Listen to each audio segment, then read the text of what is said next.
Court does call the case, People versus Angel Wilson. Assistant Public Defender Natalie Pate for Ms. Wilson, who is approaching. Please state your name for the record, ma'am. Angel Wilson. Okay. What are we doing? Your Honor, there is a resolution in this matter to which Ms. Wilson will be pleading to added count 2 of operating while visibly impaired, and in exchange, count 1 will be dismissed.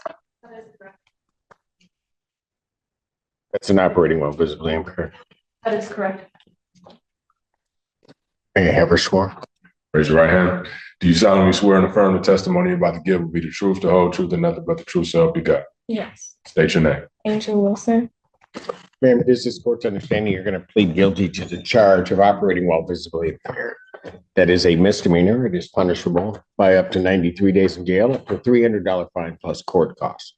The court could order you to pay the cost of the prosecution as well as the cost of any emergency governmental services, order any rehabilitative services or community service the court deems necessary. Do you understand that? Yes. Okay. Understanding all of that, do you still wish to plead guilty? Yes. And to that charge, how do you plead? Guilty. Now, you understand that by pleading guilty, you'll not have a trial of any kind? Yes. Yes? Yes. All right. You signed an advice of rights form today? Yes. Any question regarding any of those rights? Please look at paragraph 5 on that form. You'll see a copy on the podium. Those are your rights which are part of a trial. You understand that by pleading guilty, you'll be giving up those rights as well as all the rights on that form. Yes. You understand you're giving up your right to appeal of right. Yes. Are you on probation? No. Are you on parole? No. Has anybody promised you anything other than what's been stated here today to get you to plead guilty? No. Anybody threaten you or coerce you? No. You're doing this voluntarily? Yes. And of your own free will? Yes. And because you believe that you are indeed guilty of this offense? August 7, 2023, at the location of US 23 near Michigan Avenue in Pittsfield Township, Washtenaw County, State of Michigan, were you operating a motor vehicle? Yes. Prior to operating that motor vehicle, did you consumed intoxicating liquor? Yes. What did you have and how much? I don't. You don't remember? How much alcohol? Okay, how much, No. what did you have?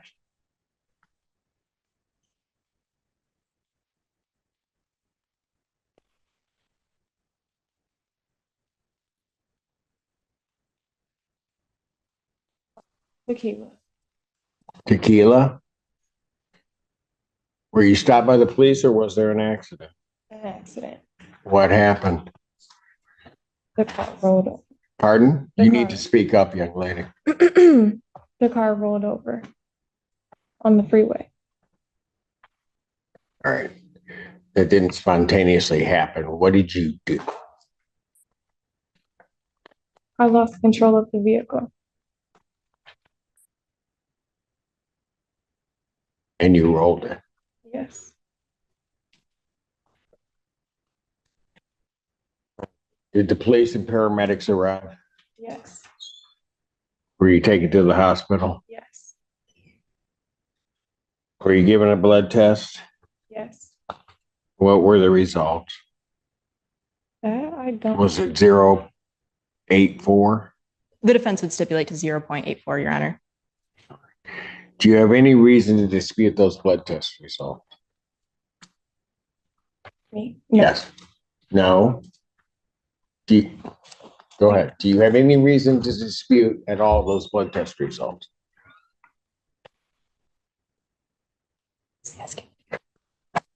Oh, yes, I do agree. Taking everything into consideration on that date and at that time, do you believe that your ability to operate that motor vehicle was visibly impaired due to your consumption of alcohol? Yes. Counsel, have I complied with the court rule? Would it be proper to accept this defendant's plea? Defense is satisfied, Your Honor. Court will accept the defendant's plea to count 2. Count 1 is dismissed. Defendant is referred to Von Schwartz for an alcohol screening and assessment and the victim's impact panel. Sentencing in this matter will be July 10th at 9 a.m. July 10th, 2024, 9 a.m. I have another bond resolution. Yes, Your Honor, and I have discussed that with Ms. Wilson. She does, and I have then reached out to Community Corrections and then got the actual Scram report from that company. I did discuss it in detail with Ms. Wilson. She does dispute both drinking and a tamper. She did provide me proof that she was at work as CNA during that time. Further, both in the bond violation report I received from Scram, as well as my client confirmed, she received a new Scram tether on May 28th due to it was either a software update or some sort of malfunction. She had 0 violations for the entire month of May. She got a new tether on May 28th. And then on May 31st, there was an alleged tamper that started at, I believe it was 7:10 a.m. in the morning and stopped at 10:29 at night. During that time, my client was at work from 6:54 a.m. to 3 p.m. She denies drinking What whatsoever. time did the accident happen? I'm sorry? The offense, what time was she at work there at that point too? No, Your Honor. It was at 4:20 a.m. was when law enforcement arrived on scene. So early morning doesn't really matter, does it, count? She was at work, Your Honor, and did provide me a screenshot that she clocked into work at 6:54 a.m. And so, go ahead, I'll let you go. We would be requesting a formal hearing as to the bond violation. If the Okay, court she'll is- get her hearing, but she's gonna be remanded pending that. I mean, I already have had a violation in this case. I understand that, Your Honor, and I understand she was remanded and served 5 days for that back in April. She denies alcohol use. Quite frankly, I do believe her, and I believe that this may be a malfunction with Scram. She did receive this new tether just on the 28th, and the 31st is when the alleged tamper occurred, and the alleged tamper ended at 10:39 p.m. at night. She still has the Scram tether on. There has been no further alleged tamper. Further, she has been to urgent care this week due to a medical issue that I won't go into too much detail with. I did provide a copy of the doctor's note that she received from that urgent care to Your Honor. We would respectfully request that if the court is leaning towards taking any action, that we set this for a bond violation hearing and that bond continue in the interim. She did enter a plea in this. That would be fine, counsel, except for the fact that I'm now on my second violation, both involving alcohol. You want me to ignore the fact that the original incident was one where she was drinking, rolled a vehicle. She's lucky to be alive.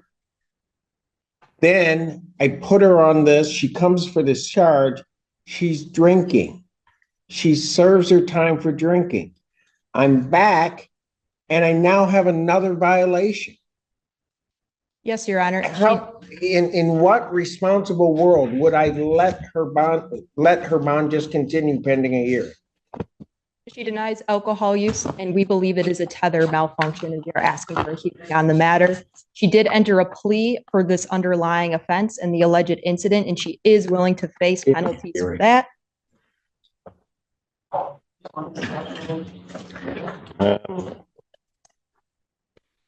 Yeah, because, well, give me the in custody sentencing date, first of all.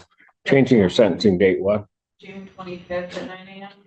Sentencing will be June 25th, 2024 at 9 a.m. We will move that up. Got a time for a bond hearing I can do. The 25th, my bond hearing date. That's my date that I have. Mike, right? The 25th is the sentencing. Yeah. Well, but the 24th, we have trials and Yes. like, right? We'll set a bond hearing on this matter for June 24th, 2024, 9 a.m. Pending the hearing, will be set in the amount of 10,000, make it 5,000 cash.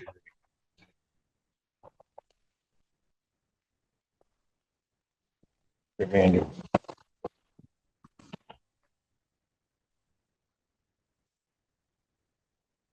Court calls the case, People versus Chelsea Graham.